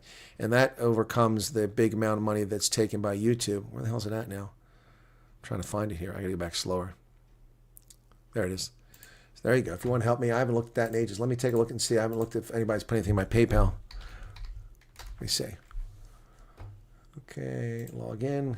You're gonna make me freaking sign a bunch of stuff here. Sign away. Oh, come on. There we go. Next. Log in. Oh, it's because I got disconnected in my browser. My PayPal. Okay, come on. Okay, so April 30th, somebody sent me $10. Thank you so much for that. It's contribution for Ladies Walker. Cool. And another one from the same person, $30. Wow. Yep, that was the week prior, okay, for the travel. Thank you so much for that. And I also got some money donated on April 10th and 15th. Thank you guys so much. April 9th. Yeah, so 1, 2, 3, 4, 5 times somebody donated something to my PayPal in April. Thank you so much for that. That's very kind of you guys. I appreciate that. PayPal in US dollars doesn't take anything. In pounds and in rands, they take about 2 or 3%. But YouTube takes 30%. So there you go. That's that. So there you go. Your border collie is called Prince, 14 years. Well, Prince lived to be 2000. He died in 2000. And when did I go back to the States for that? 2010. He was born like in 1990. He lived 11 years. Tara, who was never feral, adopted her as a kitten. And she lived to be 23. That was his companion for a while there. So she died in Germany. I left her behind with family. So, yep. When are you getting a haircut? Debbie says. Well, maybe today when I finish with this. I've wanted one for ages. Yeah, but I haven't been able to get one. Every time I go, the place is closed. So I'm going to head out after this and try to get a haircut. They're snake handlers, 30 snakes. I don't think they're bringing 30 snakes here, Sally. I'm sorry. Chasigi, I thought I received your email. Didn't I not respond to your email? I thought I did. I'm trying to remember there. April 20th. Oh, no. If you sent April 27th, no, I didn't see this.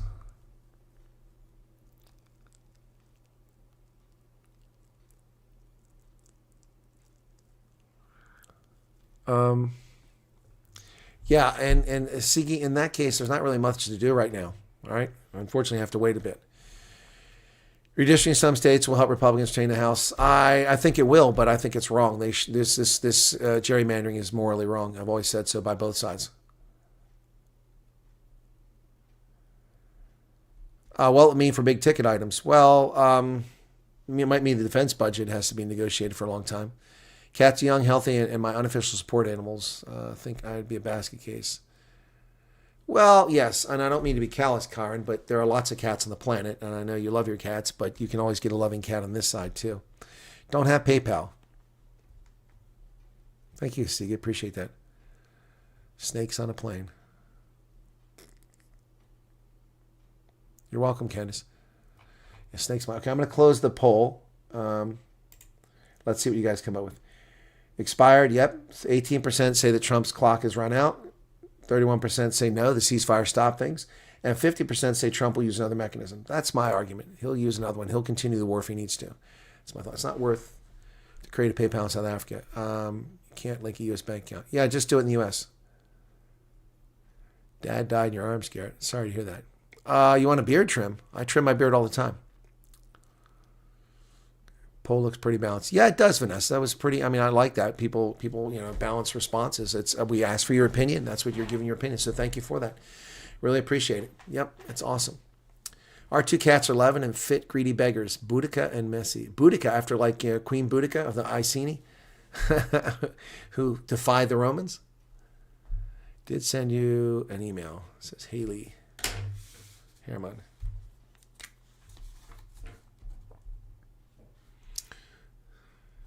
Lots of people send me emails. So, Haley.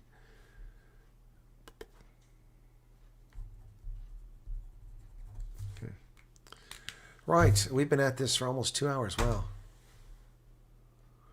Yes, Chris, I saw that you sent me an email when I went my email, and I also saw you sent me a WhatsApp. Thank you. Can you take your pet hamster and crow? Well, birds are a problem. I know you're being facetious. You can bring hamsters, but your bird is a problem. Birds have to go through quarantine, to my knowledge. You can correct me if I'm wrong, but birds have to go through quarantine as far as I understand. And that costs you a lot of money. Sally, you may send me a WhatsApp, sure. This was an awesome live. Well, thank you, Vanessa. Gotcha, Chris. Thanks for sharing.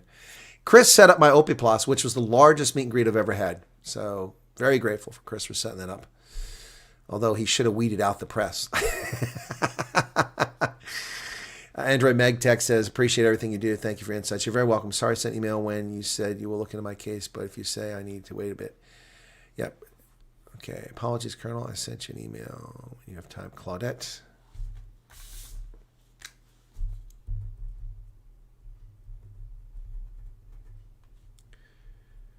Okay, guys. I used to have a pet crow. Really? Yeah, crows steal everything. They're thieves. Your husband is your emotional support animal. I'm not going down that road. Alrighty, guys. I need to get something to eat. I haven't eaten. I guess I had dinner late last night, but it wasn't much of a dinner. So I'm going to get something to eat now, and I'll catch you guys later. Don't forget, tomorrow's a busy, busy day. I'm not doing rugby because it's EPCR, European Professional Club Rugby, and there's no South African sides left. So they have a break for next week or this weekend. So I'm going to be doing a refugee interview at 9 a.m. with Roxy. And then at 1 o'clock, it's with Lili van der Plas. At 2 o'clock, we have Kathy Price on from Phoenix.